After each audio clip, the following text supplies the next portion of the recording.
Objeto. SCP-411. Clasificación. Taumiel. Procedimientos especiales de contención. SCP-411 debe mantenerse en una suite de contención humanoide estándar en la instalación de aislamiento existencial. En autorización de O5 requerida.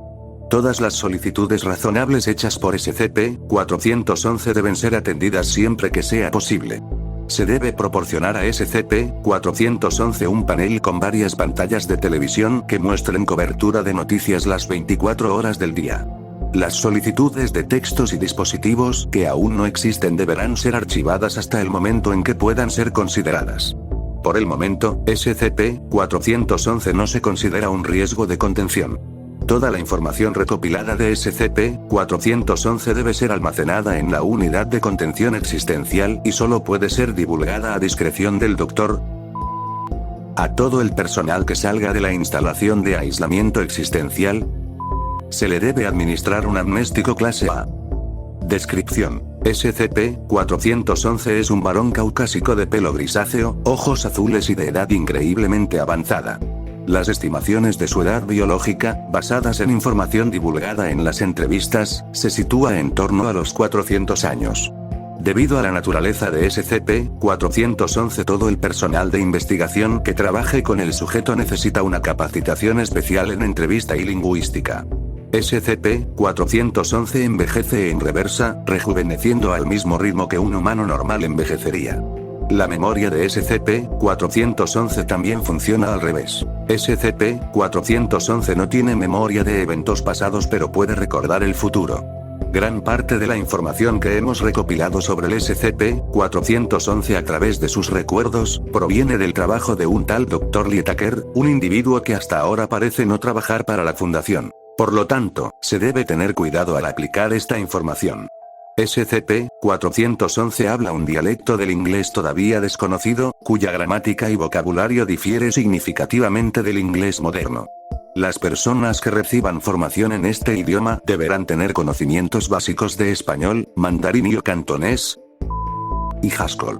La capacidad de SCP-411 para recordar sucesos futuros se ve obstaculizada por su avanzada edad biológica. Los sucesos de más de unos meses en el futuro a menudo los olvida, y los detalles de los sucesos en el futuro cercano son a menudo vagos y poco claros.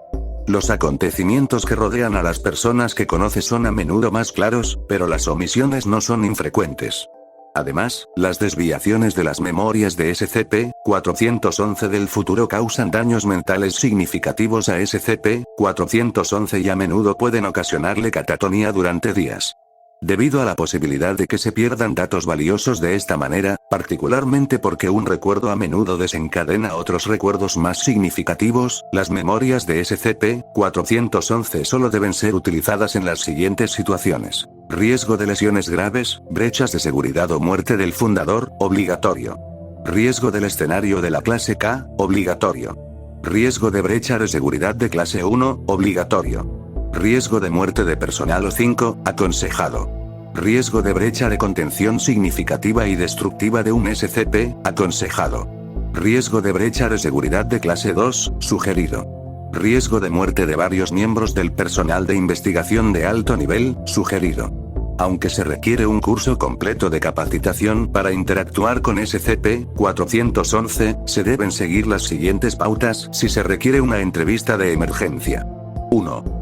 Desde el punto de vista de SCP-411, su primera reunión es su reunión final. La angustia u otros estados emocionales elevados no son motivo de preocupación. 2. SCP-411 hará referencia a eventos en su futuro como si fueran del pasado. No intente intervenir en estos eventos. 3.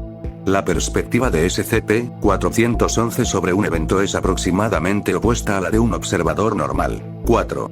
SCP-411 contestará sus preguntas antes de que usted las haga y no recordará ningún punto de la conversación antes de su pregunta actual. No deje de hacer las preguntas que SCP-411 ya ha contestado. 5. La edad avanzada de SCP-411 debe ser tomada en consideración al entrevistarlo. Las sesiones prolongadas pueden dejar a SCP-411 físicamente y mentalmente agotado. 6. La memoria de SCP-411 generalmente es pobre. Por ejemplo, SCP-411 a menudo no puede recordar lo que cenará más tarde esa noche. Se desconoce cuándo se unirá a la fundación el Dr. Lietaker, pero se ha decidido que no debe ser buscado activamente. Tras su eventual reclutamiento, se deberá montar una supuesta brecha de datos y toda la información relacionada con SCP-411 será borrada para prevenir paradojas ontológicas con respecto a sus capacidades.